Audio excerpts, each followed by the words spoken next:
Welcome back to Crazy Ball TV. Thank you so much, folks, for joining me again. Today we got a great program. We got a lot to talk about. This weekend. The matches were so exciting that I have to probably do my best to make Liverpool's review as short as possible and talk about the rest of the matches that came on over the weekend. And almost every match that I watched was exciting. It was entertaining. So thank you again. Please share, subscribe, like, notification bell. Please subs, please likes. Let's keep going. All right. All right. Thanks. So the LFC match versus Norwich at Anfield was, of course, a very, very high pressured match because right now Liverpool cannot lose any grounds on City. We cannot draw points. Every match is like a final, a cup final for us. So going to this is probably the very long time that we have played a match before City. So we had the advantage of playing and then putting pressure on some form of pressure on them, you know. So the lineup was basically Ali as usual. We had a surprise, a big surprise, and it was Gomez on right back. We had Matip came back, VVD as usual, and then Tsimikas. That was expected. In the midfield, we had Hendo playing the 6, Keita on his left as the other 8, and then Ox also got it running. The front 3, because right now Bobby and Jota are injured right now, so the front 3 basically selected itself, and that was Diaz, Mane, and Salah. Honestly, with the lineup, we were expecting some changes. However, maybe I would say Gomez was a pretty shock for us. And Ox starting over, should I say Thiago or Elliott, was also a shock. But the lineup itself, it didn't bother me because we know we got 3. After this one, we have 2 more matches coming up, Wednesday and Sunday.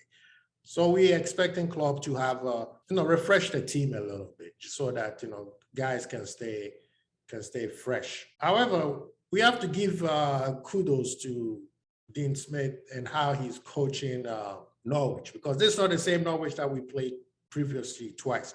That is the League Cup and then the Premier League. And I think it was our first match at the beginning of, in August. And this is totally a different team because this time they had a plan and they worked their plan almost to perfection. They ran hard, they worked their socks off, and their goal was they were not going to sit back and have us pump them. So they came at us and they made it very hard for us to catch a rhythm. And especially the midfield that we had, they made it very hard on them for them to control the ball. Moving forward, our transition from midfield to the final third was off. Our ball movement was not there. I mean, we were back into playing off instinct because Liverpool is good. They played it over and over. So it was just something that it was just a notion that we were keeping going on. But they were coming in. They had a lot of chances. Again, with us, when team get a chance, I don't worry because a lot of times those chances are offside. Liverpool have done, especially with VAR always reviewing the offside, Liverpool have done well, especially the defense, led by VVD, has done well to be able to set up the offside trap. So the chances that they make, from Goal Street, they already hit the pole. So it wasn't something that I was worried about. The one that was frustrating me is like our final third wasn't there. Even when we got a chance up top, we were not taking it, especially the one that Salah crossed over to Tsimikas, and all he had to do was tap it in, but he leaned back and kicked the ball over the bar. Out here killing birds. And I believe Mane also had a chance that he also scapped it. So that part was maybe the frustration for people. At the time, I know that Keita was playing very well. He was keeping everything simple. Ox was the one that was out of rhythm. He could not pass the ball. He could not string a couple of passes together with his teammates, which put a lot of pressure on Henderson. Remember, when one of our midfielders don't do well, the number 6 position gets a lot of pressure. That's what happened to Fabinho when we went to San Siro over the midweek. So Keita was trying, but he couldn't overcommit himself because if he does and he loses the ball, the midfield will be wide open and they're going on attack. And their passes, Norwich was passing the ball pretty well also. So second half comes in and they go right just like how they started on the first half. Actually, they brought even a lot more heat and they had a lot of control. We were not worried again. We were just in the motion of, hey, wake up, people, wake up, people. And we were not waking up as fast as we're supposed to, especially second half. Liverpool played very well in the second half. However, they got a chance. They dribbled the ball across the 18 box. And I believe that Mate, he was a little bit nonchalant on that defense, just sticking his leg out. At least we're going to stick your leg out. Make sure that it's firm enough when the ball hit it, it goes right back to where it came from. That deflection caused a goal because Alisson could have caught the ball. The way he was moving to where the ball was initially kicked, but with the deflection of Mate's foot, the ball went to the other side.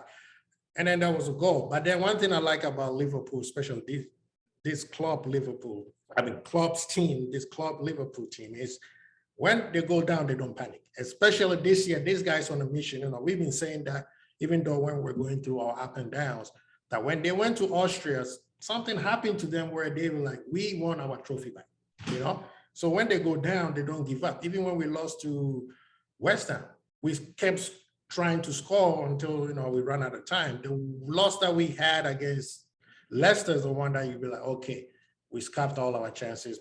Salah had a penalty kick and he messed it up, But in this one, the guys were trying, but you could see that there's no transition between the team that was on the field right there. Klopp made another change. He made a change, just like he did. And this time he brought two. You see, San Siro, he did three. This one, he brought two. And if anything is to be believed, they said Pep told him, switch to 4-4-2. So he subbed in Ox and Keita was moved out. And then they brought in Thiago and Origi, which was very surprising because now you got all your attackers in the team. So when Thiago came in, just like what Thiago does, where people don't understand why we have Thiago is because he controls the match. On San Siro, because the midfield, Elliott was not up to speed, Thiago could not control it. And Inter came with a plan and they worked their plan. They made sure that they had pressure on us so that we can control the game. This time, with Thiago coming in, we were able to calm down with the ball, moving the ball from defense to midfield to the attack. Now we were able to create more chances and which pushed them back because now they realize that we have a jump on them. If anything happens, they keep themselves open, we're going to score. Guess what? Tsimikas had the ball over the defense, Mane, overhead kick, go. Same thing that he tried like 3 or 4 times at San Siro. This time he goes in. Within 2 minutes and 35 seconds, they have a corner. Alisson gets the ball, straight kick to Salah. I thought he was offside. Salah, that touched the ball. You think that he touched the ball away from where he was going, but he touched the ball where he moved the defenders to one side. The goalie came out, he dribbles them and then tap it in. It was, that pass from Alisson. When the ball went in, I'm talking to my boy T, he's like, wow, what a goal from Salah. My thing is no, the pass from Alisson. That is crazy because the last time he did that was against Manchester United 2 years ago. Now Diaz also comes in. Henderson, you guys were saying Henderson, some of you guys, now I would say you guys, some of you guys been saying Henderson is done. Henderson gets the ball and give a beautiful pass through the middle that split the center backs. Diaz makes a perfect run in and chip the goalie with his left foot. First goal for Diaz. The fans was going crazy. They were excited. Even Dean Smith said, he said, after they scored their goal, the decimals went up to a whole different level where the whole structure was shaking, And yesterday, the weather, the condition was not very nice for football because there was a lot, especially today's match with Man U and Leeds, there was a lot of water. So that could have been one of the reasons why our passes wasn't there. So we get the ball 3-1. It was crazy. That last 20 minutes of the game mirrored the same 15 minutes of the Champions League match versus Inter. So with Liverpool right now, we're on the mission. And the fact that we won yesterday, gave us a chance to go 6 points behind City. So now the pressure is on them now because they have to play Spurs like a couple hours after our match. Liverpool right now, we're doing very well. I'm very excited. Yes, sometimes we don't, but we're fighting through it. We played 3 matches that we haven't played well, but find a way to win. And usually Liverpool, they go in three matches where they don't play well and then they wake up and this stuff. So I'm hoping that starting Wednesday, we wake up and then Sunday, we are up ready because Sunday is a trophy that we have to win.